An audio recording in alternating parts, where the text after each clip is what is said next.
It's time to break down some football. We got to get our mind right. Touchdown, win. From the perspective of guys who played in the NFL.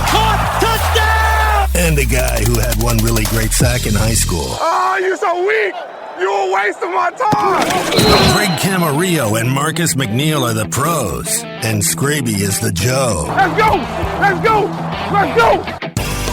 Two Pros and a Joe starts right now. I don't know if you guys heard a big crash last night around 7:30. It was all over the country, actually. People were reporting hearing this big boom that happened at 7:30. You guys hear it? You guys hear it? No. But I'm intrigued. Oh, well, it was Tom Brady taking his cock out and slamming it on the ground. Because I said it. I ended it last week with Tom Brady. If the Bucs win, he's going to show the world how big his dick is. Oh, Skraby. Come on, he couldn't wait. You couldn't wait 5 minutes. Did you see? Did you see the look on my face? Like, oh yes, yes. But yes, that's right. Tom Brady and the Tampa Bay Buccaneers win the Super Bowl, his 7th Super Bowl. So that's what we're going to talk about in this episode. We're going to go all over it. Two Pros and a Joe. Greg Camarillo, 8 years in the NFL. Marcus McNeill, 6 years in the NFL. And me, Skraby, 1 sack in high school. Hit us up, twopros@gmail.com, Spotify, Apple Podcasts. Everyone out there is starting to learn where to find us, so I don't need to explain that too much anymore. But let's get right into it and give our thoughts. I just thought, I was talking to Greg a little bit before the podcast, and I picked the Bucs to win. I thought this was going to happen. You can't bet against Tom Brady, but really, Marcus, he got everything right. He predicted everything, and that's what you get on this show is you get predictions that come true. Marcus said that Eric Fisher, the left tackle, being out was a huge issue. Patrick Mahomes' toe was also going to be a huge issue. Both of those things panned out. So let's give you a round of applause, Marcus. Round of applause. Thank you, fellas. I humbly accept. I'm not that guy that says, I told your ass so. You know what I'm saying? I'm just going to say, I was looking for a good football game. I was torn the entire time when I was trying to pick a team. And every time I just kept going down that list, it just seemed like Tampa Bay just seemed to be a little more stacked to me. So I appreciate you guys, man. You guys bring it out of me. Well, thanks for bringing it to us. What do you think, Greg? Is it what you thought it was going to be, or was it completely different from what you thought it was going to be? It was 0% what I thought it was going to be. It was a bad football game. We were given this gift of the GOAT versus the new GOAT, and it was the total opposite. It was the GOAT dominating, and just honestly, though, bad football. Like, it was not a good football game. It was totally one-sided. It was something you see week 15 when one team's still playing and the other team's preparing for vacation. But you gotta give your love. As much as I hate the man, you gotta give him all the respect. The GOAT is the GOAT, always will be the GOAT, and did it again. When pressure was on, he found a way to shine. He sure did. Tom Brady wins MVP. Actually, I think Gronk should have won MVP, to be honest. Just because he had 2 touchdowns in a game where he hadn't been really that big of an impact all year. And he comes into this game, 2 touchdowns, like 67 yards receiving, and he put them on top early. So I actually think Gronk should have won the MVP, but Tom, I believe, won his 5th, which is just so crazy to even say. The QB is the default. I mean, Tom played well. No. 201 yards and 3 touchdowns. It's great. It's efficient. He didn't turn over the ball. Well, but the real MVP was the defense. And it wasn't just one person. It wasn't like there was no one person that had 2 picks or anything like that. But to keep Patrick Mahomes and that offense out of the end zone, that MVP is Todd Bowles, and that MVP is those 11 guys on defense. That was the performance right there. Yeah, that is a performance. I mean, without Eric Fisher, take us into that real quick, Marcus. Like, why did they suffer so much without Eric Fisher? I think the biggest thing was you have to have a left tackle that you can put on an island, almost like a cornerback, and he's going to be able to handle your best rusher. Time and time again, I saw Rimmer pass setting, and he just flipped his hips so quickly. And that's the thing. You want to keep your hips parallel to the line as long as possible so that when you actually flip, that's called bailing out, you can just run them past the quarterback. But if you flip them too soon, then you actually turn, and then that defensive end is able to turn the corner fast and put more pressure on the quarterback sooner instead of you just running them past. And I just kept seeing Rimmer's like footwork being bad towards the end of his pass sets. And it was just collapsing the pocket to where Patrick Mahomes just had to moonwalk out of there. He gave his best Michael Jackson impressions a few times. He did. Like he was able to wiggle his way out and get a few first downs to extend some drives. But at the same time, it's just like, you can't do that every play and expect to get some consistency on offense. So I just think it's the point where the offensive line kind of played into Tampa Bay's strength with their defensive line, and they took advantage of it the whole game. Big Mac, is there anything that you would have liked to see as an offensive lineman to help them, or a better pass protection, a better scheme? What could they have done to try to give Mahomes a little more time? The only thing that you might have been able to do is probably give Rimmer a little bit of help on the edge, chipping the guys on the way out the backfield with the running back, or maybe hitting them with the tight end, bumping them the same way they wanted to play Travis Kelce and Tyreek Hill as a defense, like where you don't want to let them get off the line smooth. You do the same thing as an offense, and you don't let that defensive end and those pass rushers get off the line smooth. You kind of make them run through something before they actually initiate contact with the left tackle. So they might have been able to do that. But at the end of the day, when the league got up there, we all know now you got to pass the ball. And that's when the defensive ends, that's when the pass rushers pin their ears back. They're lined up 40-yard dash stands trying to see how quick they can get off the ball, and they're just putting pressure on you. So I think the biggest thing was them going down, and now you having to depend on your backup left tackles passing skills to win it. Not good. Yeah, that makes it hard to come back. That definitely makes it hard to come back. Now, do you think that, number one, how terrible of a feeling is that for someone to be in the Super Bowl on an island knowing that you're just playing terrible? I mean, I can't even imagine how the Remmers feels today. But, you get paid to play. You got to be ready. You got to be ready to go. You guys have always said that. So I guess you can't feel too bad for him. But I also think Patrick Mahomes' toe, which he said was 100% going in. And Marcus, you stopped us down to talk about that last week because and outside of that conversation that you had with us, I had other people on Twitter telling me about their turf toe. Jared Tolver, who played in the NFL, he said he is still messing around with a turf toe and his foot still hurts. Greg told us last week his foot still hurts. And Patrick Mahomes looked like his foot hurt pretty damn bad throughout that game, to the point where, I think he scrambled just under 500 yards. They tracked him around the field, and he had to run for almost 500 yards just to stay alive in the play. And that couldn't have helped his toe one bit whatsoever. That's a lot of cardio. And I'm going to tell you one thing, actually my rookie year, Marty Schottenheimer said this to me, and I think it kind of ignited a fire in me to want to play better when he pulled me to the side and was like, a team is only going to be as good as their left tackle.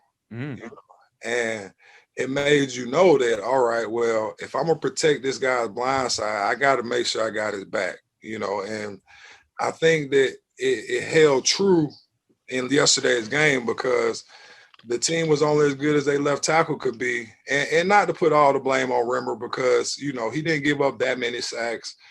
Sue had a monster game, so he's pushing it in the middle while the guys are coming off the edge. So that's just a tough game altogether. But at the same time, it just made me want to play that much harder because I felt like I could protect my quarterback so he can make those throws down the field that he needs to.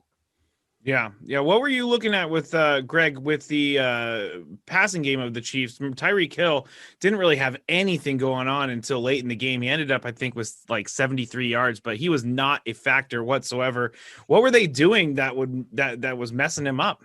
Yeah, well, it all starts with that pass rush. So if you can get home with 4 people, if you can get a good pass rush with 4 guys, that's 4 defensive linemen or a linebacker rushing on 5 offensive linemen, that gives you more coverage. So they put 2 safeties deep, and then the cornerbacks can play onto you tightly, knowing that there is somebody behind them. They have help. They can hug onto you. And it's just harder to get open. Clearly, you got double the coverage. You got more people back there. And then also one of the most frustrating things as a receiver when we finally want to yell at the offensive linemen, but they're big and scary, so we don't. When you run a good route and you turn around looking for the ball and you can't find your quarterback because he took off to run the other direction, it is so fucking frustrating, man. And it's just, that's what was happening. If they happen to get open against that coverage, they turn around, Patrick Mahomes is running for his life. So that being able to rush 4 and hit home opens everything up for the defense. So the credit really should go to those 4 guys and getting that pressure on Mahomes. Well, I mean, let's give them the credit then. Let's do it, because if they're the ones that are going to make the baby goat look like a sheep, then, or a lamb, I think I called him on Twitter, then we should give him credit, because he was, like you said, Marcus, he was on ice skates all night. He was moonwalking everywhere. Usually you see Patrick Mahomes, like, I knew his toe hurt because he was throwing flat-footed ducks into double coverage. I just have never really seen him look that out of sorts. And tell me how crazy this is, guys. This is the first game he's ever lost by double digits in his career. That is an incredible stat, because Tony Romo was floored on the broadcast about that. And the first time all the way back through high school, I heard this on the radio, that he hadn't scored a touchdown in a game that he played. Wow. So, I mean, it's literally something we've never seen. And it's unreal. The other fun fact this is a fact that I just made up, but it's probably true. I love those facts. He hit 2 receivers in the face mask with the ball, and it was dropped. And then when Travis Kelce drops a wide open pass, man, things are all bad. And it was a shitstorm for the Kansas City Chiefs. Can we talk about when I really felt like Kansas City was in trouble? Yes, please. Yep. I think it was whenever Matthew and Chris Jones got the chirping at Tom Brady. Oh, yeah. I felt like that was the worst thing you can do in a situation like that, because Tom is so seasoned in those moments. Mm-hmm. Like, you guys are the reigning champions, but you came in there, that's your first championship. He's been in 10, so you chirping around with him in a championship game. I think the hand goes in his favor. And what he did was, it wasn't like he got to come back and he has to outrun you. It ain't like he got to come back and now he has to catch this ball down the field. But what he can do is rally the troops. Mm-hmm. And that's exactly what I felt like he did. I felt like he went and grabbed his boys. It was like, hey, they jumped on me. You know, and Leonard Fournette, Mike Evans, Godwin, Antonio Brown, and Gronkowski came out, and they were like, you know what? We got your back. So now you're talking about, 5 or 6 superstars working together, where on the other side of the ball, you're talking about 3 solid superstars working together. Man, the math just added up. Just didn't add up for KC. No, you saw the Michael Jordan docuseries, The Last Dance. When speaking of that GOAT, he would find the littlest thing for some motivation. Like, oh boy shook my hand too hard. Okay, I'm going off 70 points. You don't piss off GOATs, man. They don't need that extra motivation. Don't piss off the GOATs. I agree. And that's a good point, Marcus, because right then and there, you kind of saw Tom snap a little bit when he went back at him the second time. you saw it in his eyes. He was like, all right, I'm done messing around. Like, don't get in my face anymore. But then it comes out today that Tom Brady had to text Tyrann Mathieu after the game and apologize. I mean, I know you guys don't know what he said, but what could he have possibly said that got an apology from Tom Brady to the Honey Badger? I don't know. It can't be a racial thing because that would be blown up. What would he have said? Nothing, man. Don't apologize. It's football. You're supposed to talk shit. He felt bad enough to do it. We could talk shit and then be friends afterwards. We're cool with that. But he said something that made him uncomfortable. That's the point. That's what you're supposed to do. I think it's just Tom trying to be liked by everybody and just figuring, why do I need to? Let me just apologize so I can be a nice guy. When it's fine, Tom, be a dick. Skraby likes your dick. Be a dick. That's. I don't want to say that's true because it's isolated. Yeah, you already said it, Skraby. You that way said it. What the fuck, Skraby? That is so weird, and I've walked myself into this whole problem that I've found myself in. But I just found that very interesting that Tom Brady would text Tyrann Mathieu after the game and say he's sorry for whatever the heck he said on the field. Who are you, Skraby? Who am I? Yeah, who are you? I don't know about you anymore. Oh. Well, does it really worry you that when I was driving into work today about 10:30 a.m. I came up with that great open? I was like, okay, write it down. Thinking about Tom all day long, man. Yeah, I've been thinking about that thunderclap that happened around 7:30 last night. Thunderclap. What about Mark Wahlberg and Ted right now? I need to watch that movie, but again, by the way, Ted was an awesome movie. Can I bring up one thing that it wasn't because the game was such a blowout that there's not really one factor, but we talked about Andy Reid and the potential distraction of his son's DUI and the car crash that he caused and all the bad things that come with that. To me, there were some coaching errors from Andy Reid that clearly one coaching error doesn't affect the game, but first end of the first quarter, 3rd and 4, they just walk to the sideline and go to the end of the quarter.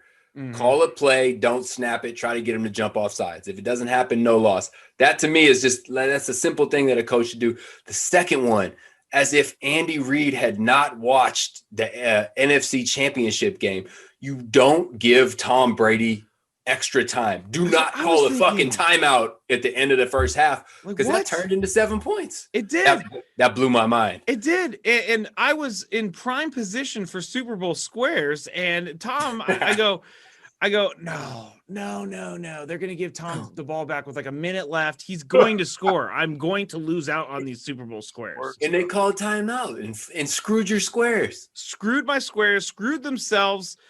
Like that was, I want to, let's get into that because I think, and we're going to get into the penalty discrepancy a little bit later. Yeah. I wanted to talk about football before we talked about the penalties, but I do think that Andy Reid and the news of his son kind of shell-shocked the team a little bit because it's a big deal.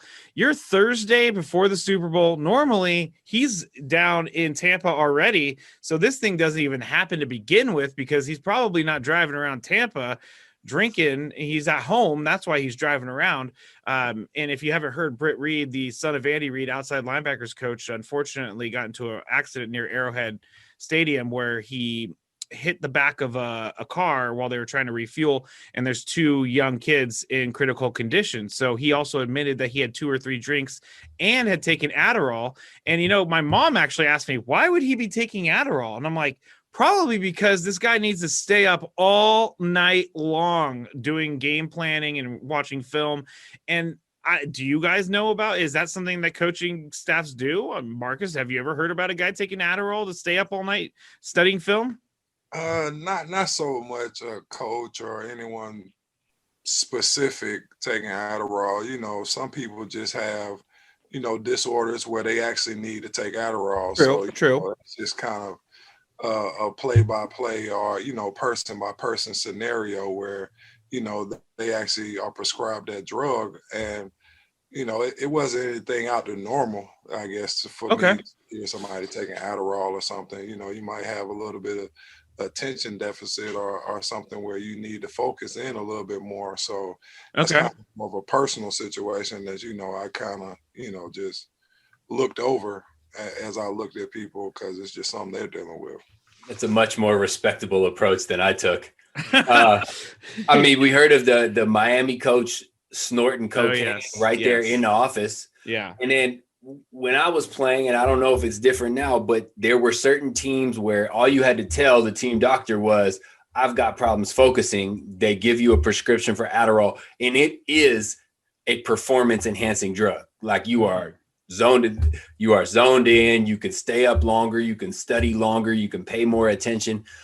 And I have no idea. Like Marcus said, let's assume that, he had a rightful prescription for it, but it is a substance that is abused by athletes.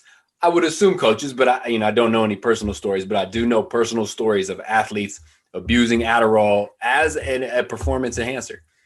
I think I've heard more about it being like something on the academic side. Yeah, me too. Yeah. People are in school and they're actually like taking Adderall to stay up and be able to study like for hours and hours on end. So I think that's why it's just not as big in the professional sports world as you probably see performance enhancing drugs such as physical performance enhancing drugs. Yeah, don't get me wrong. I am not placing any sort of blame on Britt Reed for taking the drug because I am a recovering addict myself, and I have done many things in my life I am not proud of. So I definitely have sympathy. That'll be the focus of the next podcast. Oh, okay. Yeah. You guys asked me off-season adventures with Skraby. Yeah, just oh gosh, you guys actually don't want to know what things I've done in my life because every addict they have their skeletons in their closet, and I definitely have some skeletons. So I'm not like looking at him like you're a terrible person because I posted it. I posted something on Twitter last week and a bunch of people commented about how terrible of a guy he is and everything. I didn't comment back because you can't get through to those people.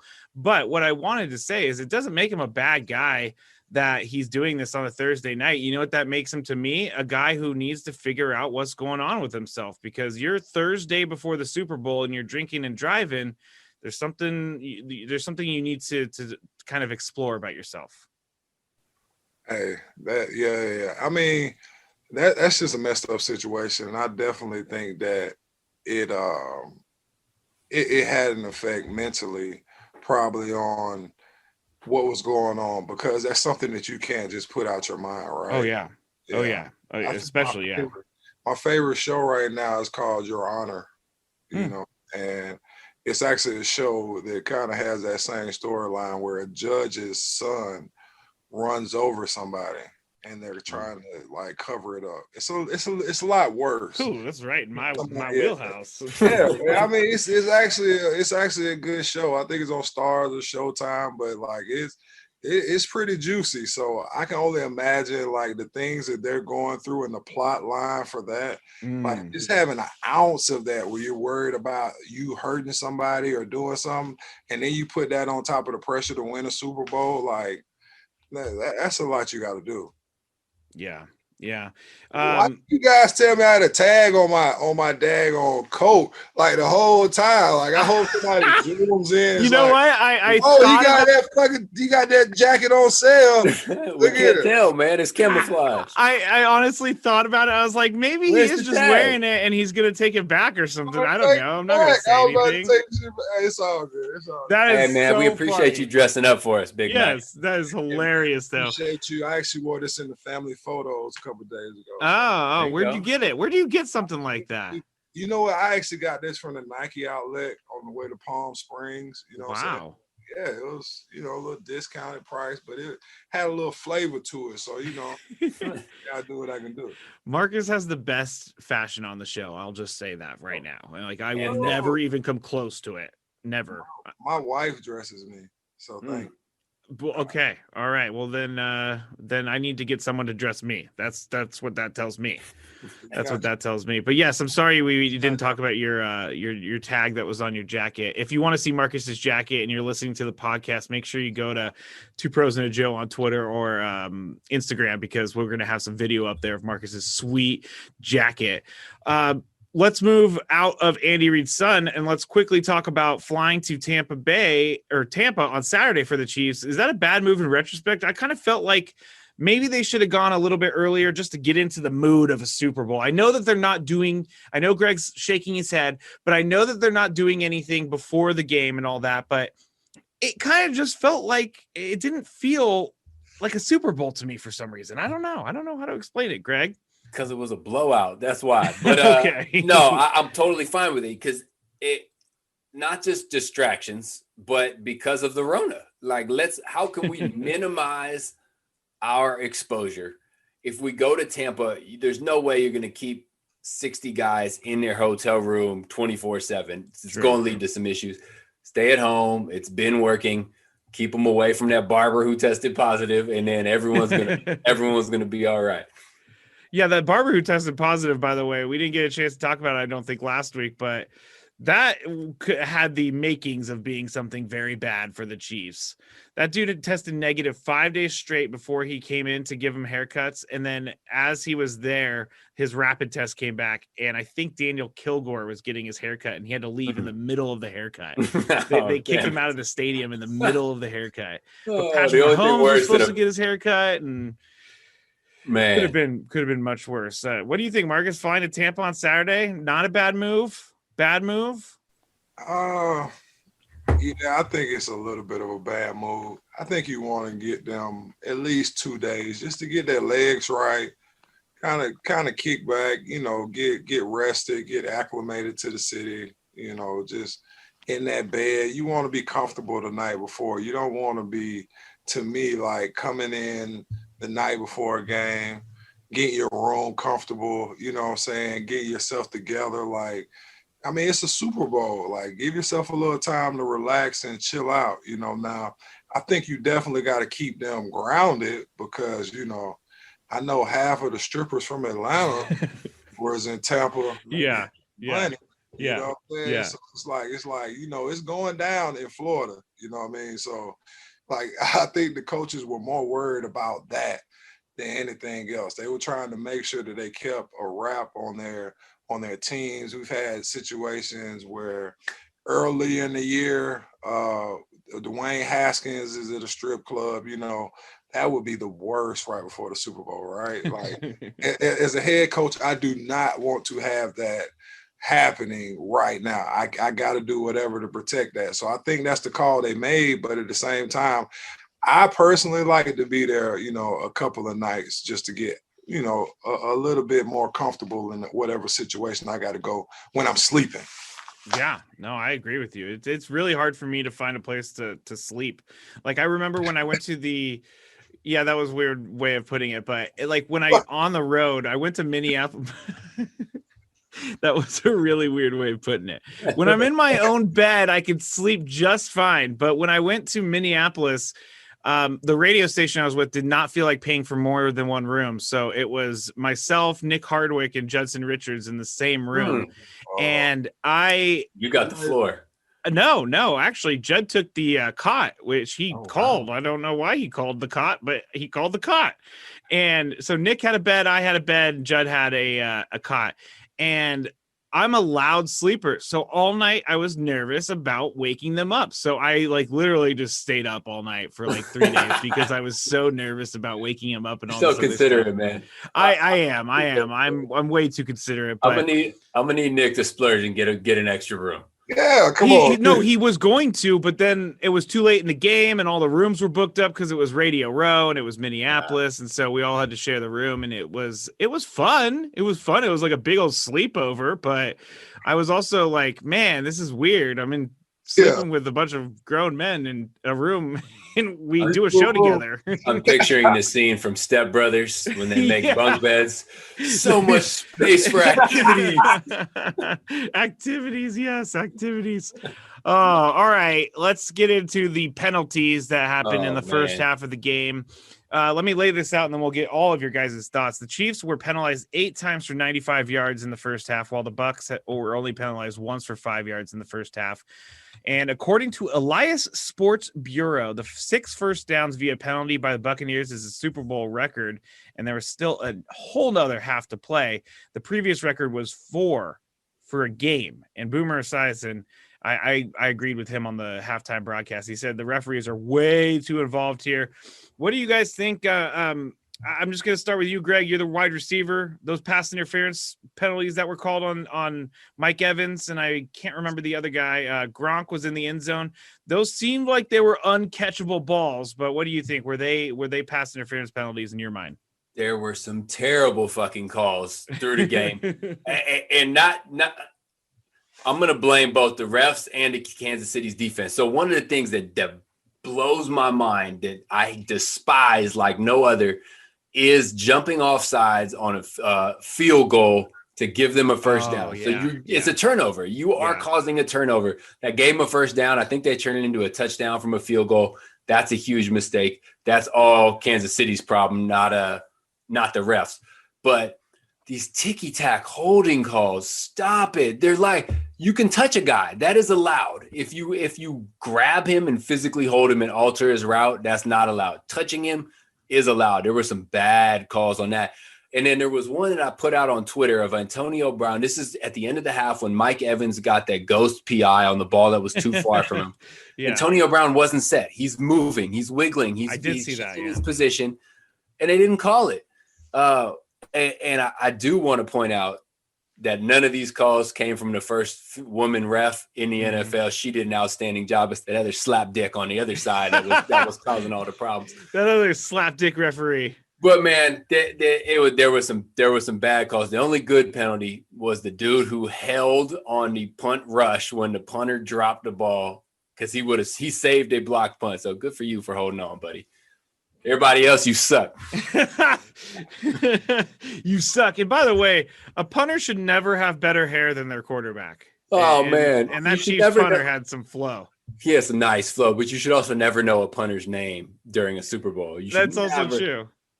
That's so bad, though, because, like, he was the one person not expecting to get put on the spot.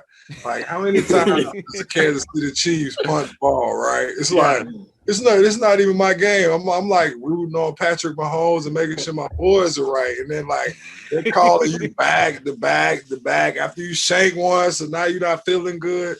That's just tough.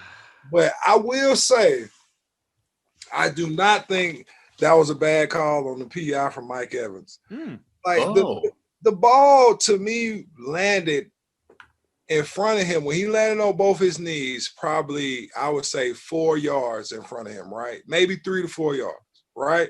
So if Mike Evans is standing up, full speed and still running in stride, instead of being on his knees when I saw the ball hit the ground, I feel like he's running up under that for maybe a touchdown. Mac, I totally agree with you. They had to call it. But the problem with me was that Antonio Brown was not set at the beginning of that play. But no, I agree with you. They have to call that out in the open like that. That's the one. The one on Matthew in the back of the end zone, that was ticky-tack. You know what I'm saying? Like, that was bang, bang. I don't feel like you have to make those bang, bang calls in the Super Bowl. You know, but, like, when it's just, like, in the wide open like that, I almost feel like they have to make those calls sometimes. But I never want to see the refs like controlling or dictating the game. So that sucked in general in the first half. Big Mac, I got to ask you a question. When you saw an offensive lineman about to score a touchdown in the Super Bowl, tell me what was going on in your mind. Bro, I'm like, you got to hold on. Like, this is this is you right now. Is that not a dream come true? Bro, I would have grabbed that ball and had it up so high, like. Did they ever try to play like that for you, Marcus? Did you ever get a chance to receive a pass in the NFL? See, I actually, they put a play in for me in San Diego, and we ran it in the summertime, where like I leaked out and I caught a touchdown in during the summer training camp, and I think they would have thrown it. But I had such a good time celebrating at the end of my fantasy touchdown that they were like, you know what, we might get 15 yards. Let's not call it. He's gonna get an excessive celebration. He's gonna get an excessive. I'm talking about, I'm hitting every dance move I could come up with. Oh yeah, the crowd on the fence. I'm sitting there high five. I was like, man, you got one shot at the title, man. You got one shot in the Super Bowl. Like, what the hell? What the hell? That ball. I almost had it. He almost had it. So outside of that, you guys, Marcus, did you feel like outside of that Mike Evans penalty, there was too many penalties being called just to wrap up our penalty conversation? Yeah, definitely in the first half. Way too many penalties. Like I said before, I don't want to see the refs dictating the flow of the game. Whenever they're doing that too much, I want y'all to dial back and let the play on the field dictate how the momentum is going to shift. Yeah, that's usually how it should go. Now, if I were to tell you guys before the Super Bowl that Mike Evans would finish with a catch and 31 yards, Antonio Brown, 5 catches, 22 yards, that's a lot of catches for 22 yards and a touchdown. And the second leading receiver in the game would be Leonard Fournette, 4 catches, 46 yards. Oh, yeah, Chris Godwin, 2 catches, 9 yards. That's an automatic loss, right? In your guys' mind, you guys are thinking, okay, if you just see those numbers, this team lost, right? Yeah, unless you got a good rushing game going, because whenever you're rushing the ball good, then you're controlling the clock and you're just not going to have that big of an offensive game when it comes to the passing game, because now most of my passes are third and short, second and medium, so they don't have to be those big plays where I need to get plus yardage to make the first down. But I'll let Greg, the wide receiver, let you know about that. The only thing that I would say about that is that Mike Evans' ability to get PIs called on him, it never shows up in the stat sheet. But that's just one of those guys you just got to take a shot down the field. And he's going to get, being a big body guy that can go get the ball, he's going to get PIs. And you'll never see that stat, but that's part of his influence, is just throw it up and see what happens. Yeah, that is true. I was very shocked that the Chiefs were holding on to the running game for as long as they did in the game. I felt like they were trying to run it, and I'm like, you guys are down 31-9 going into the fourth quarter. What's this run stuff about? But when Patrick Mahomes has 34 yards rushing in the first half, that's just weird to me, because he doesn't do that. He never rushes like that. And he was rushing all first quarter, most of the second quarter, and then he was just under attack the rest of the game. And I don't know why the Chiefs, their game plan was a little weird to me with the rushing. I thought they were going to establish it early, and they didn't.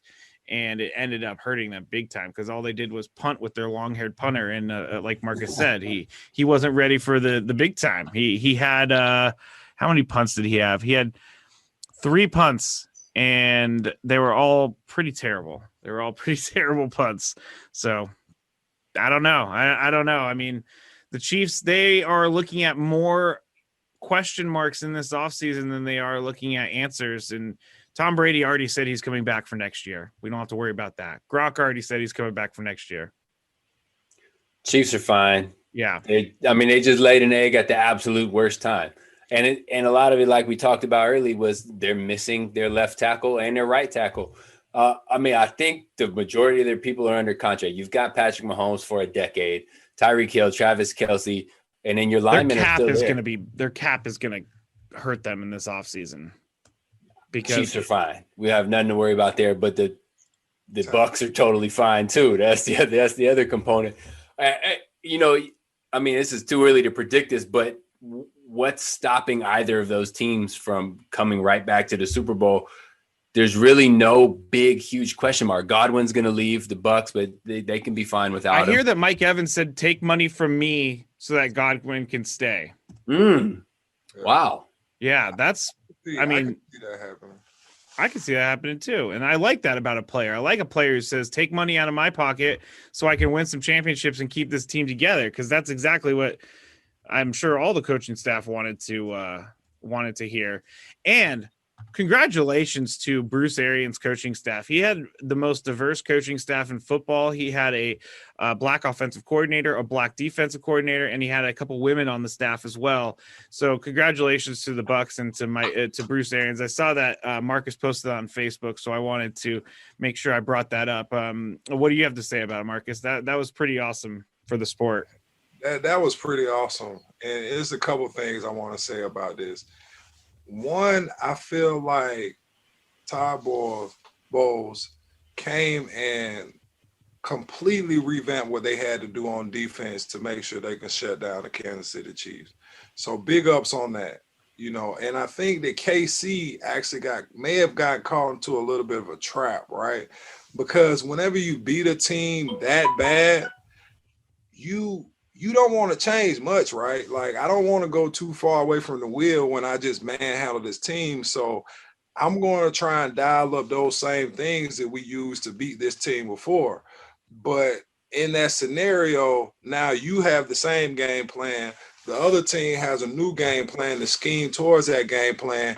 And I think they just played it terrifically, just playing Tyreek Hill tough, making sure that they kept him, doubled up, made sure he always had two people on him. And they said, let Travis Kelce beat us, let him beat us. So big ups to him. I wish they would have said more about him and Byron Leftwich throughout the game, because these are two Black coaches that are at the top of their game. They are really doing well, and I want to see them praise them as much as they put them down whenever something's going wrong, because that's all we were hearing about is how bad the defensive coordinator was from Tampa Bay after Tyreek Hill ran off for 269 yards and 3 touchdowns. True. Yeah. Yeah, I agree with that. They should have done more about that. And even further, and I know this is kind of a funny thing to some people, but after the game, Byron Leftwich was asked by a reporter who thought he was Todd Bowles, and that's embarrassing. I mean, come on, reporter. Someone asked Byron Leftwich about how he shut down Patrick Mahomes, and Byron said, "Shut Pat Mahomes down? I think you got the wrong guy. I didn't have anything to do with that. That was Todd." And he said, I believe he said, "You got the wrong Black guy." Is what he said. So that just proves it, that they didn't talk about those guys enough, because they don't even know what they look like. They don't even know how to put a name to a face. And that's pretty crazy. Skraby, what it brings up, and what I was reading about today, is should the NFL put a rule in place where you can't hire new coaches until after the Super Bowl? Because it would present an opportunity for Byron Leftwich and Todd Bowles to potentially be head coaches, even though now everything's full. There are no spots available. But we've seen so many times that a young white offensive coordinator puts together a good plan, suddenly becomes a head coach. Nick Sirianni or whatever his name is. Yeah, exactly. I mean, this is a moment where these two coordinators could ride that momentum. Everyone sees the amazing job they did. They have earned head coaching spots, but there are none available right now. So they're talking about putting that rule in where you can't add new coaches until after the Super Bowl, and I'm all for it. I'm all for that too. Wait, what about you, Marcus? I'm sure you are. That's a solid rule right there. Wait until the season is ended so that you can really, especially since the coaches who are on those teams are probably the cream of the crop, right? Mm-hmm. These are the coaches you want to be picking from, because if they're not around or if they're still coaching, that means they're still in the playoffs or they're fighting for a Super Bowl. Yeah, I think that's a great rule. I think they should put that into today. I mean, it should go in today, because you're right. All these teams don't want to get behind, and they want to get a head start on their draft process and their scouting process and what they're going to do for next year. Yeah. But you know what? I'd much rather have Byron Leftwich as my head coach than Nick Sirianni, or I can't even remember who else is out there that they hired, because they're the kneecap biter in Detroit. Oh yeah, Dan Campbell. I'd rather have Todd Bowles than Dan Campbell. I'd rather have Byron Leftwich than Nick Sirianni. I mean, it just doesn't make any sense. Those guys, you've just set your franchise back, in my opinion. They might be great coaches, but I don't think they will be out the gate. I could be wrong on this, Big Mac. Let me know. But when the Chargers fired Schottenheimer after going 14-2 into the playoffs, I think they ended up with Norv Turner because nobody else was left. Because it was 3 weeks into, we won the bye. We had a bye week, so it was a bye week playoff game. I think the majority of coaches had already been hired, and they were like, "Oh shit, we need a coach," and there wasn't much left, so they went with Norv Turner. And I know I'm totally throwing him under the bus, but that's okay. He cut me. But this would prevent that, where you don't have to feel rushed to go get a coach. You've got all the way till the end of the Super Bowl, and then everybody starts at the same spot. Yeah, that's a great point, Greg, because I didn't even know you can get fired after 14-2. Oh. Not many people did. I was literally at the Pro Bowl after my rookie year in the bed watching ESPN when it went across the ticker. Really? Yes, it said San Diego Chargers release head coach Marty Schottenheimer. And like I'm reading it just like that because it's going across the ticker. I'm like, whoa, like, did that just happen? Yeah. like how do you fire the head coach after 14-2? But it let me know that like the nature of the beast in this business. Was that your real wake up call of like, I could be done tomorrow? I could be done tomorrow. Like I'm thinking I made it because, I made it to my first Pro Bowls in my rookie year. I'm feeling like I'm on top of the world. And then I was like, wow, like this is one of the best coaches of all times. His name rings bells around the NFL, and they let him go after a 14-2 season. So it just motivated me to make sure that I brought it, year in and year out on a competitive level. Can I share my Schottenheimer firing story?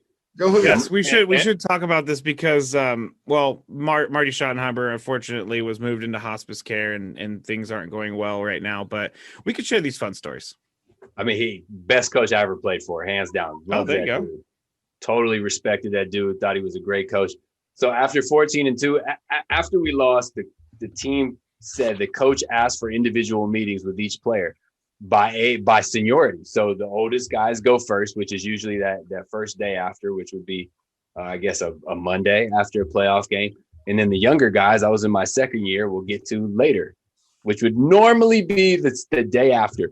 But Schottenheimer knew that he was about to get canned, so he decided, I'm gonna get all these meetings done in one day. And I was unaware of that. So I was at the local dancing establishment. Having a few too many pops when my phone rings. Hey, Greg, coach is ready to meet with you in 30 minutes. Oh God. So yes, exactly. So I tried to sober up. I tried to spray some What time was this? Is this a Skraby drinking story of like 11 a.m.? No, yeah, 2, 3. 2, 3, yeah, definitely right. All right, day after the season ends. Okay. I tried to sober up. I tried to smell better. I tried to de-glitter. And here I am trying to have a face-to-face meeting with Marty Schottenheimer, intoxicated. He had to know. He had to know I was in there having a little too much fun on my first day off. But that was the day. He was as honest as you could get. And he told me, Greg, you can be a good player in this league, but you're not going to be a great player because you're not fast enough. And as much as that sounds bad, I loved his honesty because that motivated me. I was like, this dude believes in me.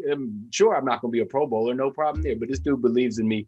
And that went a long way as motivation to not go back to the local dancing establishment and get my life together.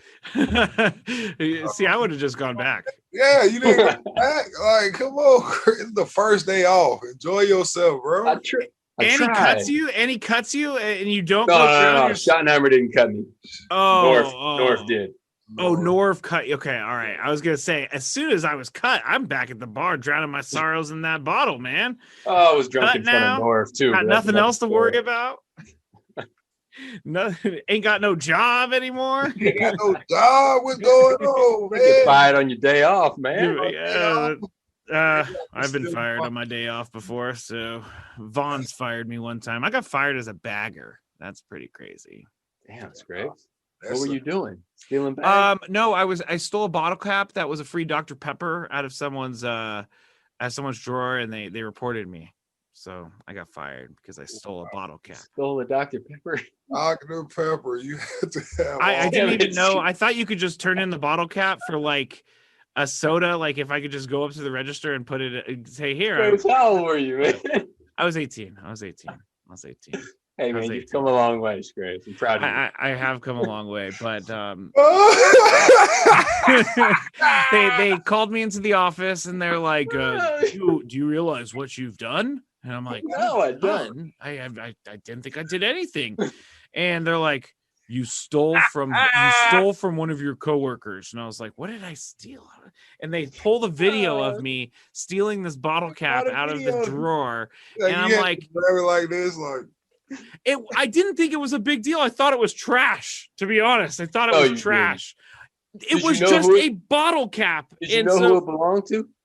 I know who worked at that station at Vaughn's. I did. Great. Did you know who it belonged to? Sure, I know who it belonged to. I guess. But on the video, it's like from above, and it's me like, do, and I'm like looking around, and looking around to steal the bottle cap. I swear, I was just recycling. I was cleaning up her drawer. Yeah. That's worse. That's like, it's this saying in football: the eye in the sky does not lie. I've heard that a million times. Yes, and they caught you like red-handed. Like, sure did. I can imagine how red your face was like if they made you rewatch it. No, I was pissed. I paid union dues to the local UFCW, and I got the union involved. You know what the union says?